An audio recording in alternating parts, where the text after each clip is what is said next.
ہمارے سامنے وہ قرآن کریم جسے لکھنے والی پاکستان پنجاب کے علاقے ضلع گجرات کے رہنے والی عظیم خاتون جن کا نام ہے نسیم اختر، جنہوں نے اپنی زندگی کے 32 ایئرز 32 سال اللہ کے اس قرآن کی خدمت میں لگائے۔ پہلے 15 سال قلم کے ساتھ لکھا اور پھر 17 سال سوئی دھاگے کے ساتھ 1987 میں 87 میں فرماتی ہیں میں نے اللہ کے اس قرآن کو لکھنا شروع کیا تھا، جس وقت ان کی عمر 30 سال تھی، اور پچھلے سال 2018 میں اس کو مکمل کیا ہے جب ان کی عمر 62 سال۔ فرماتی ہیں مسلسل اللہ کے اس کلام کو 32 سال لکھا ہے، اور پورے اس عرصے کے اندر ایک لفظ بھی میں نے اللہ کے کلام کا بغیر وضو کے نہیں لکھا، پورا قرآن باوضو حالت میں۔ اور اللہ کے اس کلام کو فرماتی ہے مسلسل لکھا ہے، 32 سالوں میں مسلسل لکھا ہے۔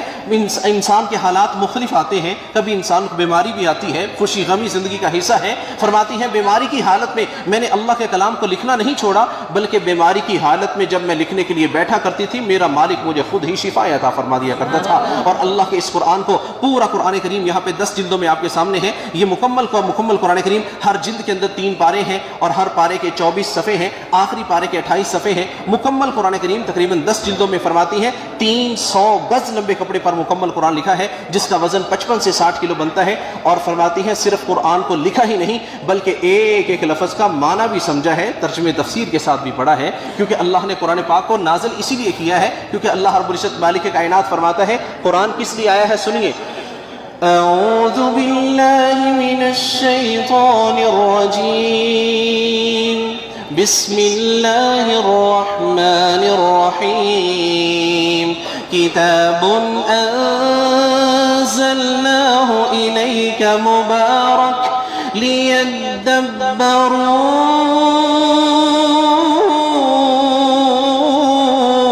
آیاتہ ولیتذکر اولو الالباب۔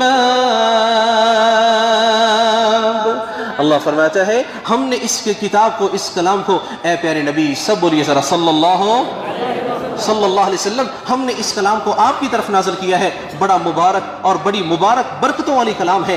یاد رکھیے یہ برکتیں کہاں نازل ہوں گی؟ اپنے گھروں میں رکھنے یا اپنے گلے میں لٹکانے کے لیے تو یہ قرآن نہیں آیا۔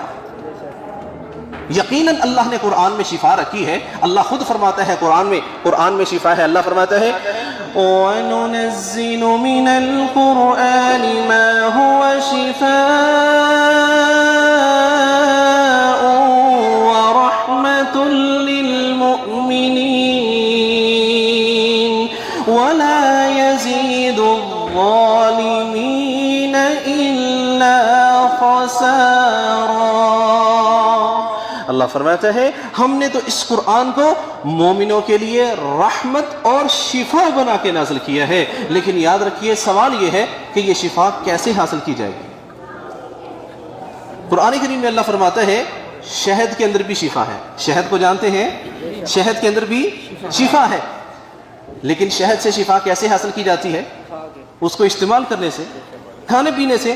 اگر کوئی شہد کی بوتل لے کر کے گلے میں لٹکا لے شفا مل جائے گی؟ بولیے پھر قرآن کس لیے آیا ہے؟ صرف پڑھنے کے لیے؟ قرآن اللہ رب العزت، قرآن کے کئی ایک حقوق ہیں، اس کو پڑھنا ہے، سیکھنا ہے، سمجھنا ہے، عمل کرنا ہے اور اس کے مطابق اپنے اخلاق کو بنانا ہے۔ اور اسی طرح جہاں پہ اس خاتون کا کہنا ہے میں نے اللہ کے کلام کو لکھا ہے، وہیں پہ قرآن کو سمجھ کے بھی پڑھا ہے۔ آئیے آج ہم بھی شہر مدینہ میں آئے ہیں، آج ہم بھی اس سرزمین پہ آئے ہیں جہاں اللہ نے قرآن کو نازل کیا تھا۔ جانتے ہیں یہ کون سا مدینہ؟ جہاں لوگ کافر بن کے آتے تھے اور یہاں سے جنتی بن کے نکلا کرتے تھے۔ آج ہم بھی یہاں پہ آئے ہیں، آئیے اپنی زندگی کو بدلیے۔ یہ لاکھوں روپے لگانے کا فائدہ تب ہے اگر آج ہماری اللہ کے کلام سے محبت مضبوط ہو جائے۔ اگر قرآن نہیں پڑھا ہے آئندہ پڑھنا شروع کر دیجئے، اگر پڑھا ہے تو سمجھنا شروع کر دیجئے۔ پیارے نبی کا فرمان ہے خود قرآن کو پڑھتے رہو گے تو قیامت کے دن ہمارے حق میں سفارش بھی کرے گا۔ میری دعا ہے اللہ ہمیں موت سے پہلے سب کو قرآن سمجھ کے پڑھنے کی توفیق عطا فرمائے۔ آئیے